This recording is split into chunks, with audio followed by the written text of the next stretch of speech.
Heç bitməyən. Aha. Hamısı mənim. Yox. Heç bitməyənlər. Bəli. Bitməyənlər deməli voleyboldur, basketboldur, uçuşdur, handboldur. Yox, handboldur. Sonra şahmatdır. Davam edək Zahir müəllim. Sonra bizə dəqiqə gözləyək. Giriş hissəmiz neçə dəqiqə idi? Giriş 3-5. Giriş 3-5 dəqiqə idi. Sonra dəstə yarışacaq qruplar, komandalar kim tərəfindən müəyyən olunur? Müəllim tərəfindən.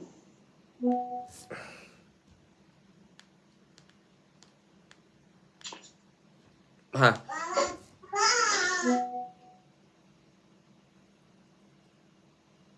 Müəllim tərəfindən olunurdu. Oyunlar, estafetlər, hərəkətlər kompleksini yarış rejimində yerinə yetirir. Yerinə yetirən şagirddir. Hə. Ay dedən nə var? Bu doldu deyim bir oldu. Hə. Komandalı fəaliyyət zamanı öz rolunu və yerini müəyyən edir. Müəyyən edir. Komandalı fəaliyyət. İkinci məzmundan, ikidə səhvləmək. Komandalı fəaliyyət zamanı öz rolunu və yerini müəyyən edir. Neçənci məzmun xəttidir? 2.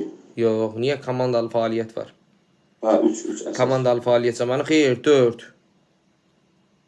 4? Bəli, komandalı fəaliyyət zamanı öz rolunu və yerini müəyyən edir. 4-cü məzmun xəttidir. 4-cü məzmun xəttinin neçə əsas, neçə standartı var?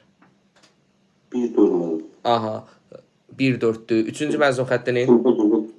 Sinifə görə də dəyişir o. 3-cü məzmun xəttinin bəs? 1-6. Sonra 1 bir də 6 idi. Təşəkkürlər Zahir müəllim. Çox sağ olun. Aha. Aha. Sonra gəldi kimə? Bayaq kimsə. İntiqam müəllim, səsini aç. Axşamınız xeyir. İntiqam müəllim, fiziki tərbiyədə, belə deyək də, hansı idman oyunlardır ki, xətlər meydana daxil sayılmır? 3 basketboldur məndəyim. Hələ ki onu keçmişdə. Qalır bir basketbol. Bir böyük basketboldur, bir də 3 küçük basketboldur ki, bunlarda xətlər meydana neynəmir? Daxil sayılmır. Aha, sonra. Bəs, yaxşı müəllim, bəs bizə sual düşdü ki, diqqətlə dinləyin. 3 küçük basketbol heç bitə bilər?